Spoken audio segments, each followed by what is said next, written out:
দেখতে গেলে এই সংসার বড়ই সুন্দর, কিন্তু আসল সত্যি এটাই যে সংসারে সবকিছু নশ্বর। যেটা কাল ছিল তা আজ নেই, যা আজ আছে তা কাল ছিল না, আর যা আজ আছে তা কালও থাকবে না। প্রত্যেক মানুষকেই যথাসময়ে কালের কাছে মাথা নত করতে হয়। এই রূপের বিনাশ করে বার্ধক্য, প্রাণের বিনাশ করে মৃত্যু, আলস্য, ঈর্ষা ধর্মের বিনাশ করে, আর ক্রোধ বিনাশ করে সম্পর্কের। কিন্তু এরকম একটা অনুভূতি আছে যা একাই সমস্ত গুণ বিনাশ করতে সক্ষম হয়, আর সেটা হলো অহংকার। তাই জ্ঞানকে নিজের কাছে আসতে দিন, কিন্তু অহংকারকে কখনোই নয়। কারণ যদি এই অহংকার আপনার কাছে চলে আসে, তাহলে জীবনে যা কিছু আপনি অর্জন করেছেন, তা সে গুণ হোক বা হোক ধন, সে বন্ধু হোক বা হোক আনন্দ, সবকিছু শেষ হয়ে যাবে। রাধা রাধা।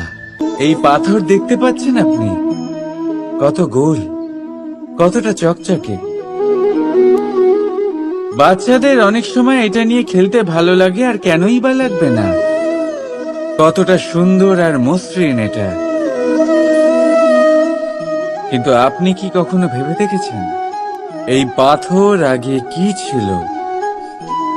কোনো বিশাল আকার পর্বত, কোনো বিশাল আকার পাথরের একটা বড় ভেঙে যাওয়া অংশ বিশেষ, যেটা কোনোভাবে নদীতে পড়ে নদীর ধারার সাথে বইতে থাকলো, মাটির সাথে ঘর্ষণ হলো, বালির কণার সাথে ঘর্ষণ হতে থাকলো, আর তারপর ধীরে ধীরে এই আকার পেল। এবার আমরাও এই পাথরের মতোই। তাই মনে রাখবেন, আপনার ব্যক্তিত্ব, আপনার এই স্বরূপ ঈশ্বরের দেওয়া কখনোই নয়। হ্যাঁ, প্রকৃতি অবশ্যই আপনাকে জন্ম দিয়েছেন, কিন্তু আপনি নিজে নিজের ব্যক্তিত্বের রচয়িতা, আর আপনি তা রচনা করেন কঠিন পরিস্থিতির মুখোমুখি হয়ে, সংকটের ধারা পার করে। তাই আপনিও এই পাথরের মতো নিরন্তর চেষ্টা করতে থাকুন, নিজের অস্তিত্ব বজায় রাখুন, এই অস্তিত্বকে মহান করতে থাকুন, আর আমার সাথে ভালোবেসে বলুন, রাধা রাধা।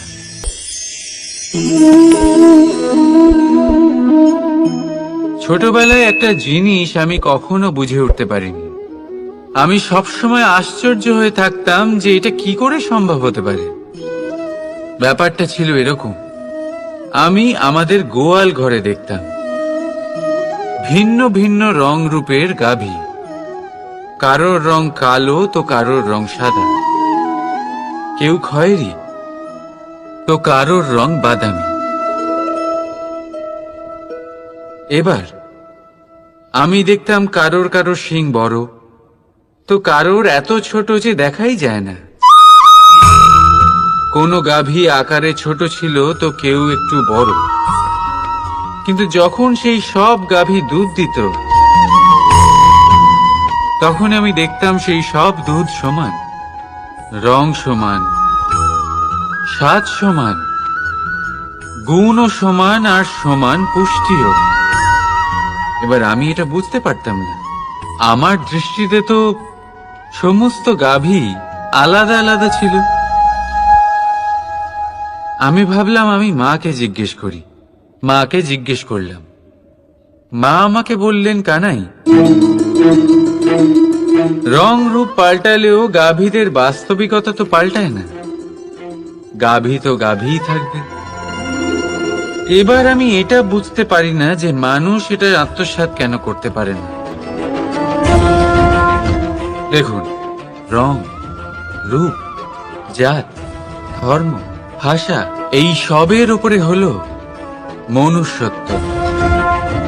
আর মনুষ্যত্বের একটাই ধর্ম, আর সেটা হলো প্রেম।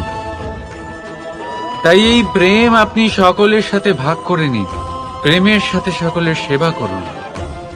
এই মনুষ্যত্বর অমৃত চেখে দেখুন, আর আপনি বুঝে যাবেন যে আমরা কেউ আলাদা আলাদা নই, আমরা সবাই সমান। রাধা রাধা। সাগর, কত বিশাল হয় এই সাগর! কি না করতে পারে এই সাগর! এক মুহূর্তের মধ্যে সব ধ্বংস করে দিতে পারে, প্রলয় ডেকে আনতে পারে, সংসার মুছে ফেলতে পারে। এই সাগর জীবন জ্যোতি নিভিয়ে দিতে পারে।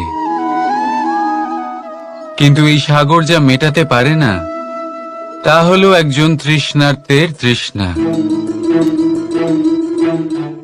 অন্যদিকে এই ঘোড়া, যা এতটাই ছোট যে গোপিনীরা একসঙ্গে অনেকগুলো নিয়ে চলতে পারে, কিন্তু এই ছোট ঘোড়া অনেকের তৃষ্ণা মেটাতে পারে।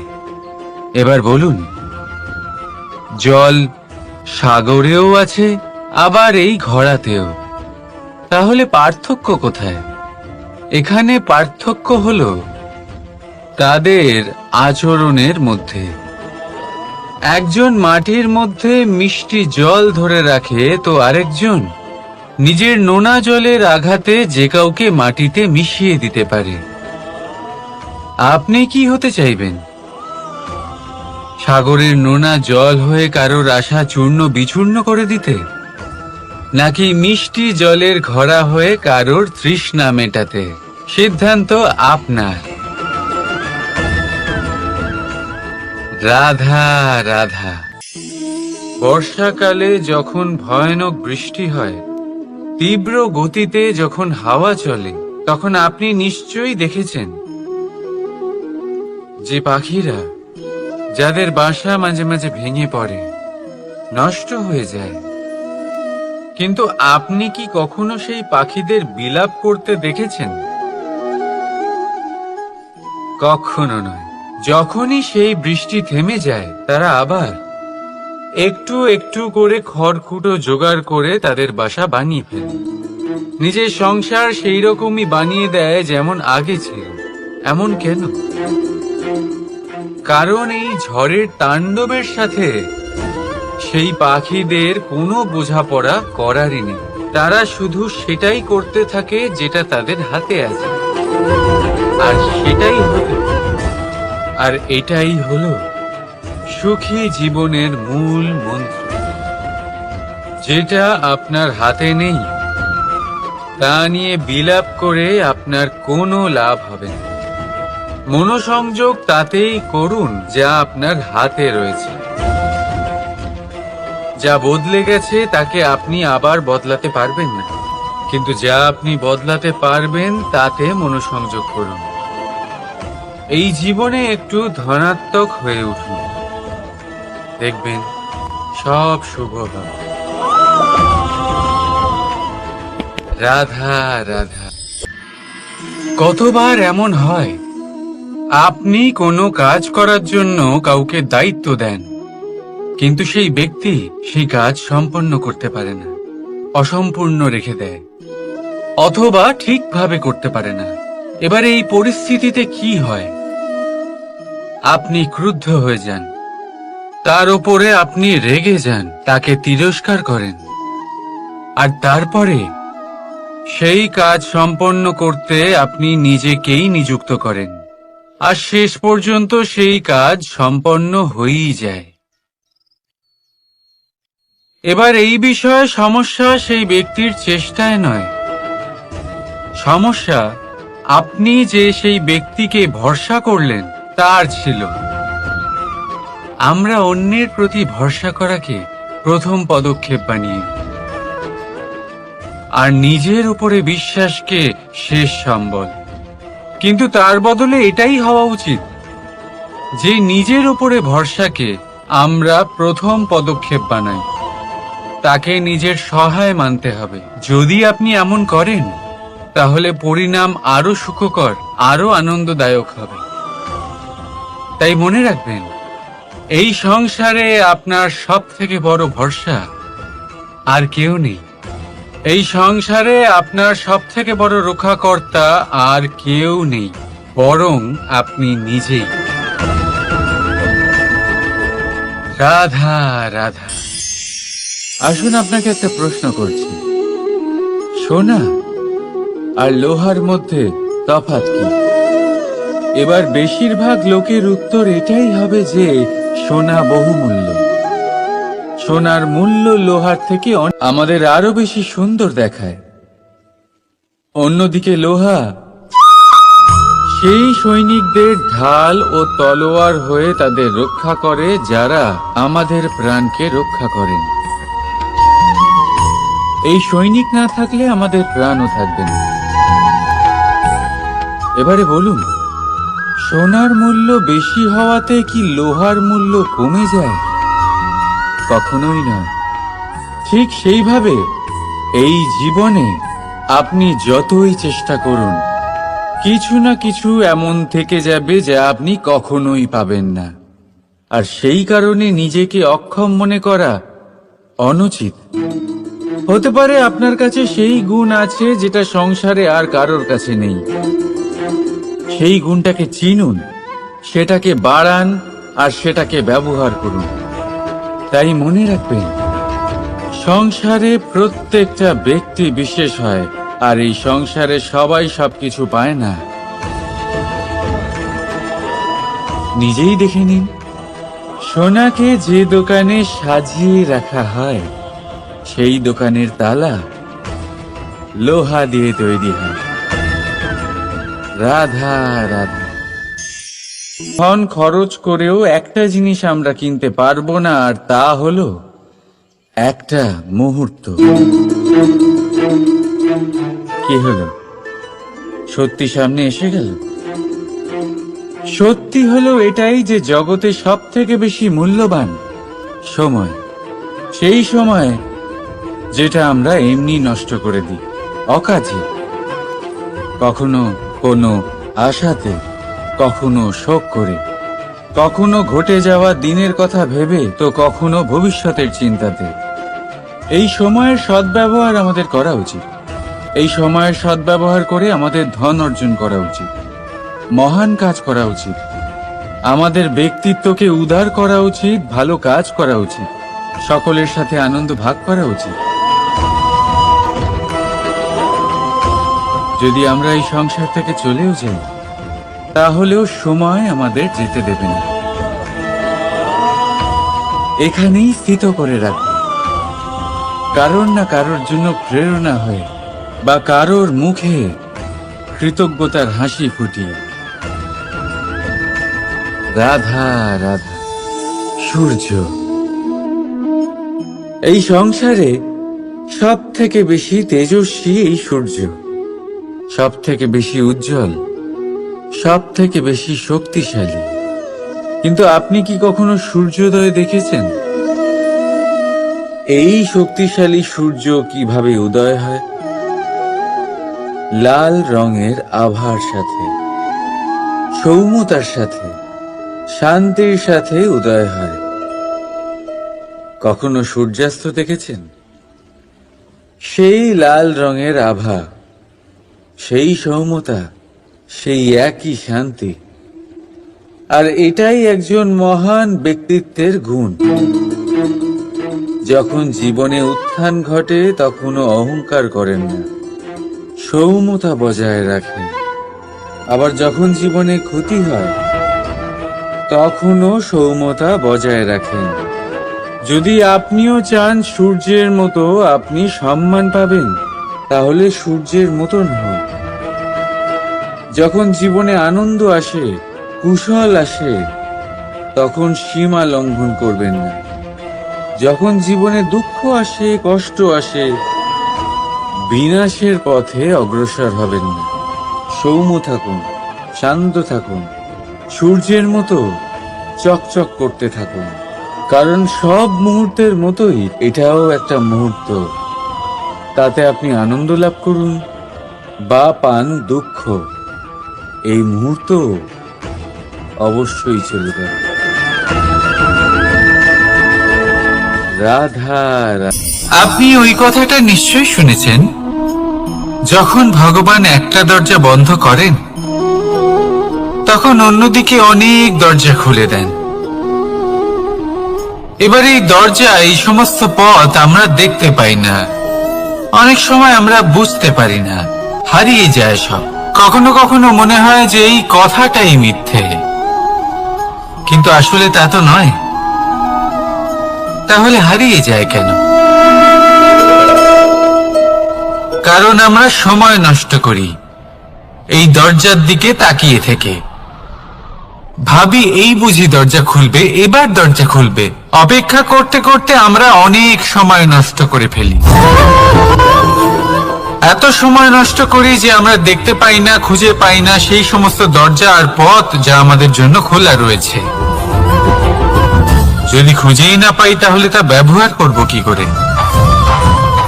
মনে রাখুন, ভগবান সব সময় আমাদের সাথে রয়েছেন, আমাদের সাহায্য করছেন। এই পথ সব সময় আছে, সর্বত্র আছে। দরকার রয়েছে শুধুমাত্র দৃষ্টির, দৃষ্টিভঙ্গি এবং ভাবনার। এই দৃষ্টিকে বিস্তৃত করুন, এই দৃষ্টিভঙ্গিকে ধনাত্মক করে তুলুন, আর এই ভাবনা, এর সীমা একটু বাড়িয়ে তুলুন। তারপর দেখবেন সব খুঁজে পাবেন। আসলে কি, এই যে ঈশ্বর, এই যে পরমাত্মা, তা আমাদের সাথে রয়েছে, আমাদের মনের মধ্যে রয়েছে। যিনি তাকে মন থেকে চাইবেন তিনি তাকে মনের মধ্যে অবশ্যই খুঁজে পাবেন। যদি উনি মন থেকে চান পথ খুঁজে পেতে, তাহলে তিনি অবশ্যই পথ খুঁজে পাবেন। তাহলে আসুন আমার সাথে ভালোবেসে বলুন, রাধা রাধা। ধর্ম, আমরা সকলে ধর্মের বিষয়ে কথা বলি, কখনো নিজের ধর্মের বিষয়, আর কখনো অন্যের ধর্মের বিষয়। কখনো আমরা অধর্ম দেখলে সেই বিষয়ে কথা বলি।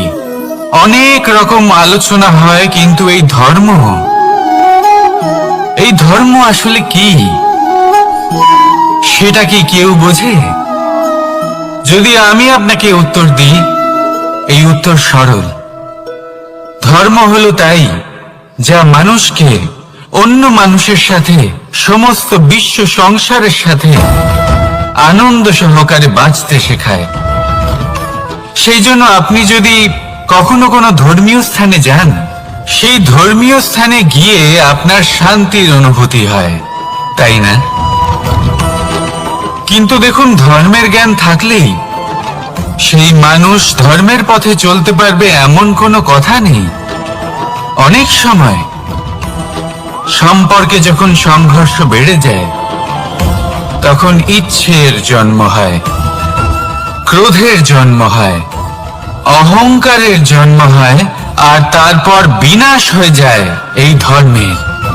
সেই জন্য দ্বিতীয় সব থেকে গুরুত্বপূর্ণ গুণ যা আমার সারথীর মধ্যে থাকা উচিত, তা হলো ধর্মবীর হওয়া।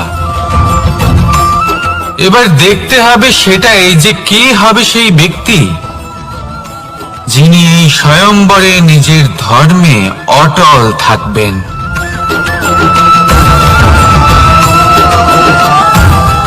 কারণ সেই ব্যক্তি এই সংসার থেকে সরে এসে ধর্মের পুনঃস্থাপনের এই মহাকার্যে আমার সারথী হতে পারবেন।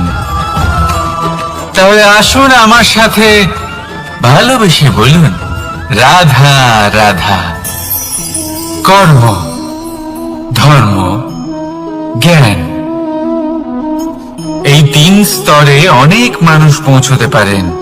অনেকে এই পরীক্ষা দিয়ে তাতে উত্তীর্ণ হয়ে যেতে পারেন, কিন্তু শিখরে পৌঁছে শাসন তিনিই করতে পারেন যার কাছে এই চতুর্থ গুণটিও থাকে। সমর্পণ। অত্যন্ত গুরুত্বপূর্ণ একটা গুণ এটা। এই সমর্পণ আসলে অত্যন্ত গুরুত্বপূর্ণ। পূর্ণ সমর্পণ দরকার নিজের লক্ষ্যের প্রতি, সমর্পণ নিজের কর্তব্যের প্রতি, সমর্পণ নিজের আত্মার থেকে নির্গত স্বরের প্রতি, সমর্পণ নিজের রথির প্রতি, অর্থাৎ আমার প্রতি। এবার এই পরীক্ষায় অত্যন্ত কঠিন এক বাঁক আসতে চলেছে, যেখানে সারথীকে সমর্পণের নিরিখে পরীক্ষা করা হবে, আর তাতে উত্তীর্ণ হওয়ার পরেই তার হাতে ধর্ম স্থাপনের রথের রাশ তুলে দেওয়া হবে। দেখা যাক কি হয়। ততক্ষণ আপনি প্রসন্ন থাকুন আর আমার সাথে ভালোবেসে বলুন, রাধা রাধা। মাকড়সারা ভীষণ পরিশ্রম করে এটা তৈরি করে, নিজের শরীরের রস দিয়ে এই জাল বনে। আপনি কি এটার উদ্দেশ্য জানেন? আসলে মাকড়সা এই জালে ছোট কীটপতঙ্গ ধরে তাদেরকে খাদ্যরূপে গ্রহণ করে। কিন্তু আপনি কি এই কথা জানেন যে একদিন মাকড়সা নিজেই নিজের জালে জড়িয়ে মৃত্যুবরণ করে থাকে? বলুন, কি করেন আপনি এই জাল দেখতে পেলে? দেখতে পেলেই মুছে ফেলেন এর অস্তিত্ব, তাই না? তেমনি অন্যদিকে পাখির বাসা, পাখিরাও ভীষণ পরিশ্রম করে এটা তৈরি করে।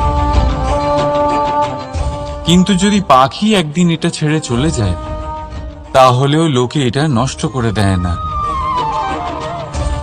কারণটা কি? এর কারণ হলো এর নির্মাণ জীবন সঞ্চারের জন্য করা হয়েছিল, নষ্ট করার জন্য নয়। তাই মনে রাখবেন, জীবনে আপনার পরিশ্রম যতই বেশি হোক না কেন, যদি আপনার লক্ষ্য শুভ না হয়, তাহলে আপনারও বিনাশ নিশ্চিত। তাই সৃজন করতেই থাকুন আর মুগ্ধ হয়ে বলুন, রাধা রাধা।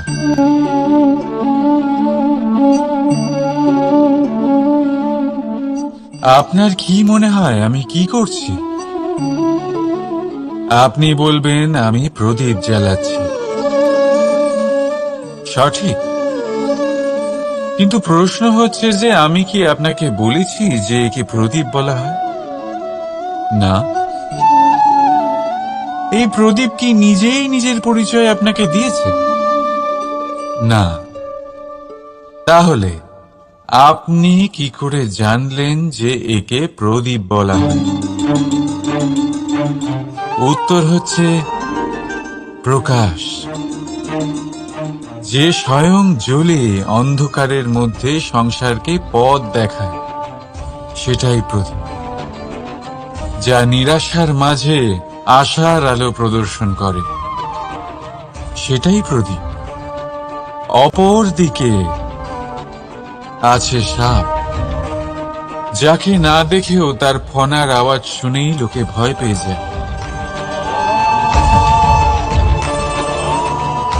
তার মানে ব্যক্তির পরিচয় তার কর্মের দ্বারা পাওয়া যায়। তাই আপনার এটা বলার প্রয়োজন নেই যে আপনার পরিচয় কি।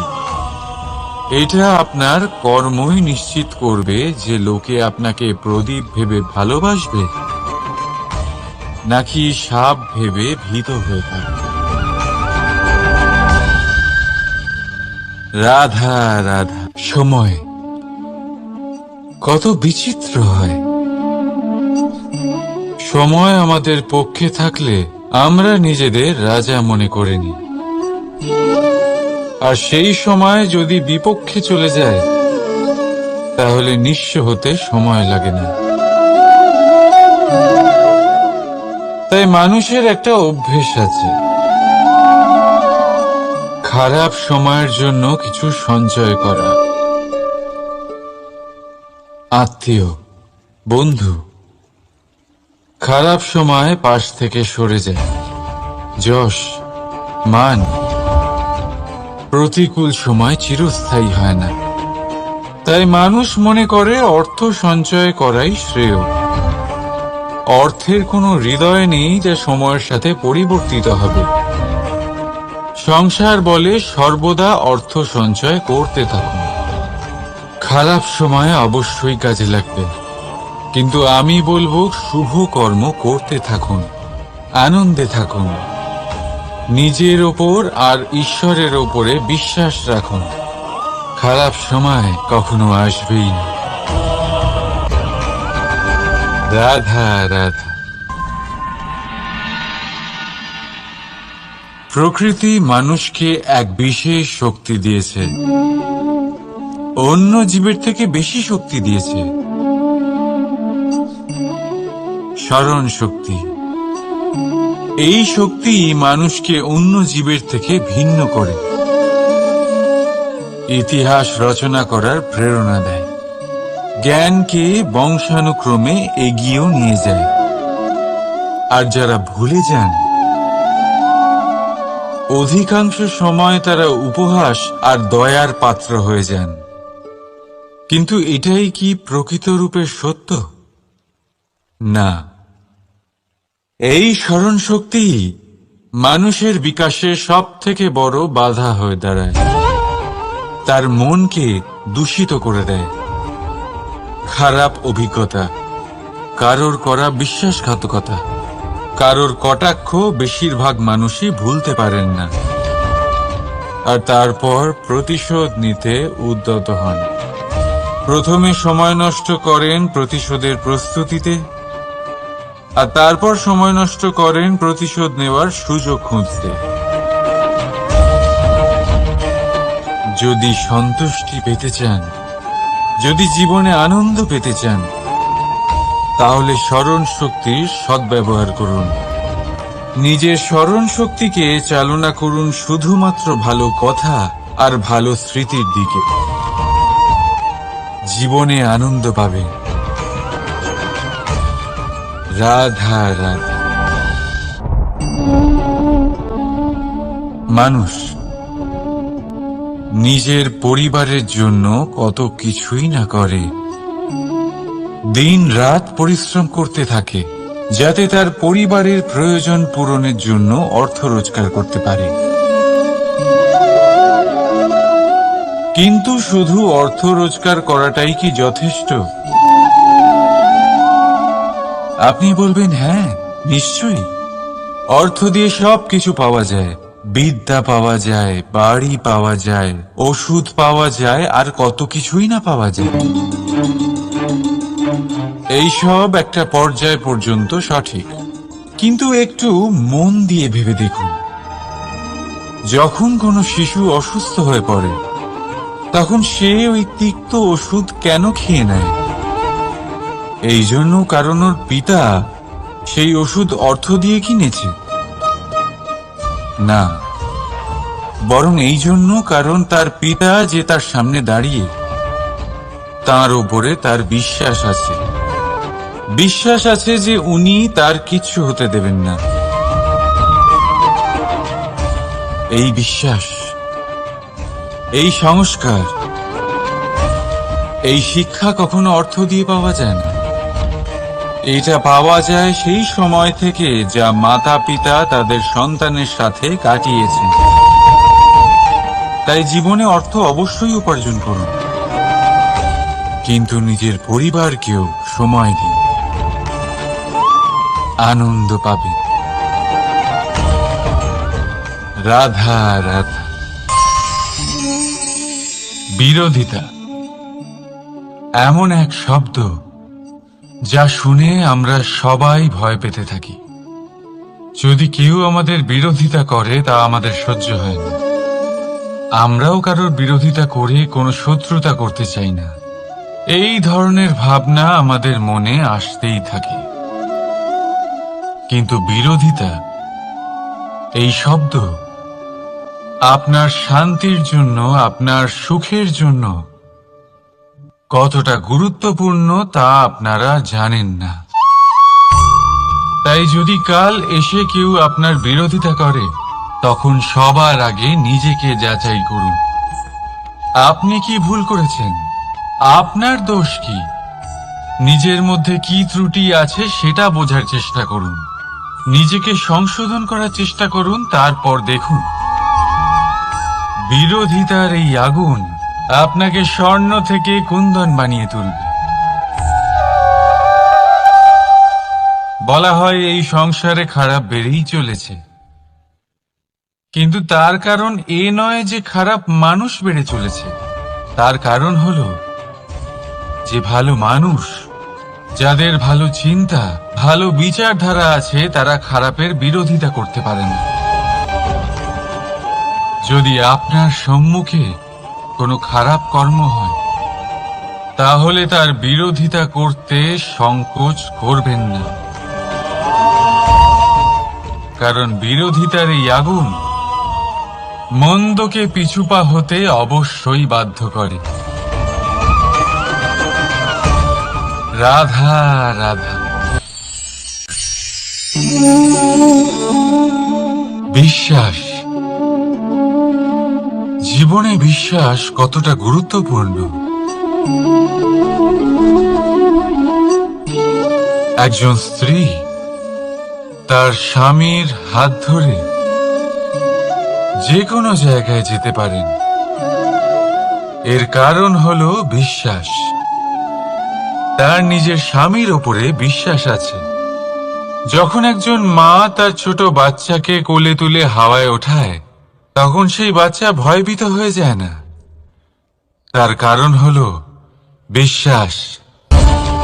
তার বিশ্বাস আছে যে তার মা তার কিচ্ছু হতে দেবে না। এক বৈদ্যের দেওয়া ঔষধ সন্তান কিছু না বুঝে শুনেই খেয়ে ফেলে। সেই বৈদ্যের জ্ঞানের বিষয়ে তার কোনো ধারণাই থাকে না, শুধু নিজের পিতার উপরে বিশ্বাস আছে যে তার পিতা তাকে খারাপ কিছুই দেবে না। যখন এই সংসারের প্রতিটা বন্ধন বিশ্বাসের উপরে দাঁড়িয়ে আছে, তাহলে কেন এই বিশ্বাসকে আমরা জীবনে আনতে পারি না? আপনি নিজেই দেখুন, এই বিশ্বাস নিজের জীবনে এনে দেখুন, সবকিছু আরো সুন্দর হয়ে যাবে। তাই ভালোবেসে বলুন, রাধা রাধা।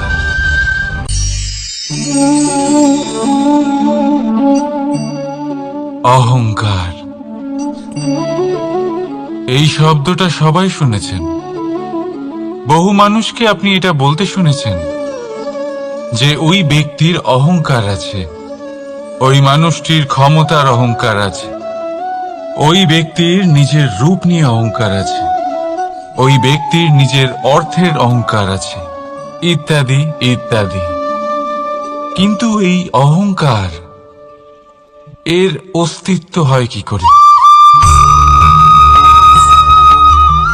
এবারে একবার এই হাতটা দেখুন। যদি এই হাতের 5 আঙ্গুল উঠে দাঁড়ায়, আশীর্বাদ। আর যদি এই হাতের 5টা আঙ্গুল একসাথে মুঠো হয়ে যায়, শক্তি, সংকটের বিরুদ্ধে ঢাল। কিন্তু এই একটা আঙুল সংকটের কারণ হয়ে দাঁড়াতে পারে। এই একটা আঙুল শত্রুকে আহ্বান জানায়। এবার অহংকার বলে এই শব্দটাই দেখে নিন। আমাদের থেকে আলাদা হয়ে গেলে হয় অহং। অহং অর্থাৎ ব্যক্তির মনে হয় যে সে আপনদের থেকে, নিজের বন্ধুদের এবং সঙ্গীদের থেকে, নিজের পরিবারের থেকে অনেক উপরে, অনেক শ্রেষ্ঠতর সে। কিন্তু মনে রাখবেন, এই অহংকার কোনো ব্যক্তির অস্তিত্বের বিনাশের প্রথম ধাপ। তাই ঝেড়ে ফেলে দিন এই অহংকারকে। আর বিশ্বাস করুন আমাদের ওপর, কারণ তখনই আপনি শান্তি পাবেন। আর সেই শান্তির সাথে বলে উঠবেন, রাধা রাধা।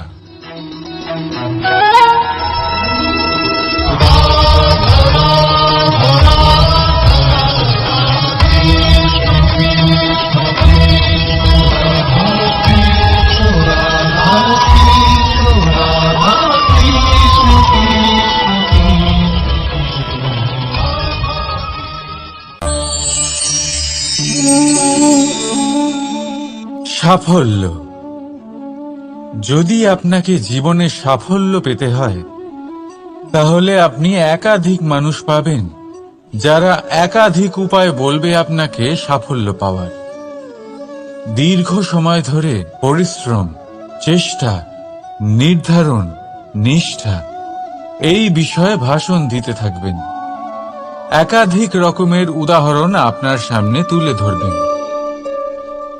কিন্তু আমার এটা মনে হয়, আমরা কেন সেই বিষয়ে কথা বলি না যা মানুষকে অসফল করে তোলে? শুধু দুটো ব্যাপার অসফল হওয়া নিশ্চিত করে। শুধু দুই ধরনের মানুষ বেশিরভাগ অসফল হন। প্রথম তারা যারা ভাবে অনেক কিছু কিন্তু কিছুই করে না, আর দ্বিতীয় তারা যারা অনেক কিছু করতে থাকে কিন্তু ভাবনা চিন্তা না করে। ভাবনা আর কর্ম, এদের মাঝে সামঞ্জস্য রাখা খুব জরুরি। যদি এটা থাকে, তাহলে জীবনে কখনো অসফল হবেন না। রাধা রাধা। আপনি অনেককে এই কথা নিশ্চয়ই বলতে শুনেছেন,